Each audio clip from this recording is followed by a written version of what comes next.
time when God called me to go was when He called me to turn away from a life of sin. I didn't realize that going to college that I would be thrust into a world of temptation and thrusted with the question, or rather the revelation, that it's easier to worship God in times of trial, but it's a lot more difficult to worship Him in times of complacency. Things are nice. And during that time, I was living a sinful life. I was doing things that were opposite of what God was calling me to do, and I felt a grieving the whole while in my chest and my body. Nothing felt right, but I felt myself constantly denying and pushing away from it. And it came to a point where, in my faithlessness, in my inability to listen, I actually joined the witnesses, Jehovah's Witnesses, and I was with them for 2 years, reading through the Old Testament, being taught in their principles and the things that they believe. As this 2 years time with the witnesses came to a close, a lot of things came crashing down around my life. A sinful relationship I was in had fallen apart. My academics were falling apart, and just everything about me just felt just completely wrong, and nothing felt right. Everything felt like it was upside down. And about a week before I left the witnesses, my teacher, who was a really wonderful teacher at the time and was really well revered, had taken me to what is referred to as an assembly, and he had announced before crowds of thousands of people that he was looking forward to the day that I get baptized. And right when I heard about me getting baptized into the Jehovah's Witnesses faith, I felt a pulling in my spirit that really brought me, woke me up, and it made me realize that if I was going to go into that water they were going to baptize me in, I was going to come out losing something rather than gaining anything.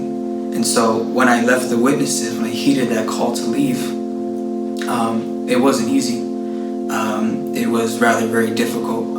There was a lot of pain, and I remember just feeling so alone. And in that loneliness, I felt like God could never love me, and that no matter what I did, I could never be redeemed, and that I was far from God's grace. And I remember in that time when I just felt so alone, and I didn't know if I was even deserving of God's grace, of which I've taken advantage of so much, I came across a Psalm 51, in which it says, "The Lord will not despise a broken and contrite heart." And when I read that word, I felt an assurance that God heard me and that He saw me. But more than that I wanted to be with Him more than anything, because as the world was falling apart around me, He felt like the realest thing to me. And He was the only thing that was real, because nothing felt right. Nothing, absolutely nothing but Christ. Christ was the only thing that felt certain in that academia. And in my last year of college, the year I finally returned back to Christ, or rather Christ drew me back, that was the year that everything changed. That was the time where Christ was leading me places. He was taking charge, and He was leading me by the helm, but it was always with tears, always with pain, always with lament. But at the end of it all, there was always victory. There was a revelation, and above all, I began to witness and realize the beauty of Christ. I began to realize who He was in my life, what the plan He had for me, and above all, just how much I meant to Him, and all the more learning how much more there was to Christ than I initially thought. And so through that initial call to go, it's been like that ever since. I've been through countless trials. I've been tempted in ways I never thought I would be.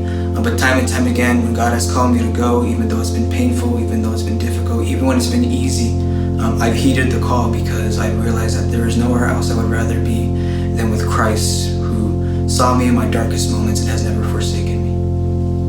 My name is Abel Mejia, and I have been called to go.